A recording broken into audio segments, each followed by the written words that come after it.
Okay, I know I mentioned this a bit in some previous videos, but the Chinese literally flooded rice paddies. Their pearl production was huge, and this was still going on in the early 2010s as well. So there was still a huge number of pearl farms, a big cultured pearl production going on. It's quite massive, and to this day it is. So I fly over to see the harvest, and it was the coldest I have ever been in my whole entire life. I got to China. The name of the town I was supposed to be in, that's where I'd booked a hotel, but that wasn't like really the town. I mean, it was all so weird and confusing. Like, yeah, that's the name of the town, but this isn't really the town. And it's really about a 30-minute train ride away. So, I mean, I basically got to this town that there was like no way out of.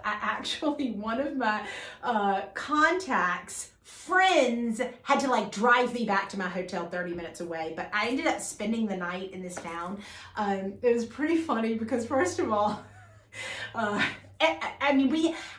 say all the time, there are a lot of people in China who speak English, but there are also a lot of people in China, which means there's a lot of people that don't.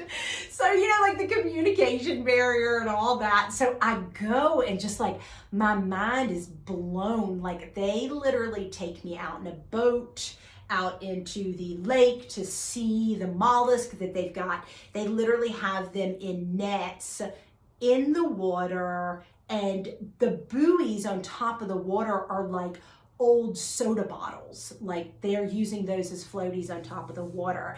And then when they harvest, they literally are just like, a massive, first of all, the Chinese have used a lot of scientific techniques to expand the pearl production.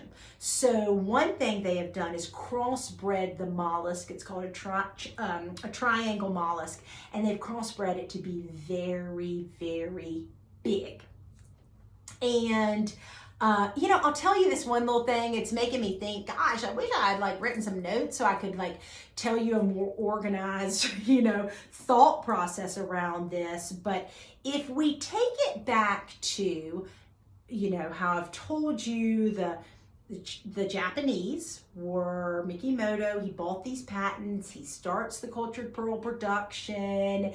He, even back then, recognized if he could do what he was doing in the ocean in fresh water, there's a lot of benefits to culturing pearls in fresh water. Because in the ocean, it's just a riskier operation. First, it's a more expensive operation. You're subjected to anything that goes through any kind of illness. Bacteria that travels through the ocean can't really be controlled. So you can wipe out your whole crop of oysters. So even back then, they recognized that, okay, if we could do this in fresh water, we could probably better control the temperature and the health of the oysters and all of that. So the Chinese really kind of took that over. Here's the main difference in a saltwater production and a freshwater production.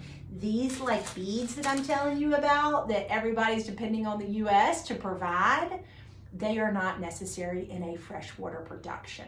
When the Japanese and Chinese tried to mimic the cultured pearl production in saltwater, once they nucleated with a bead, they killed the mollusk.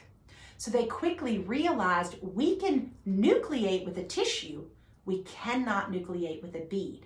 So in Chinese freshwater production, now years later that shifts, but back at this time, they are not using beads to nucleate the mussels. What they're doing is inserting tissue. That means something really big. Okay, if you don't have this little template inside your mollusk, you got a lot longer growing time on that pearl. So you can imagine if you start off with like a 6 or 7 millimeter bead and you're only making an 8 millimeter pearl, well gosh, you only have to get 2 millimeters on there versus 8 millimeters to start basically from scratch. Okay, all right, I'm going to tell you more about my trip to the pearl farm in the next video.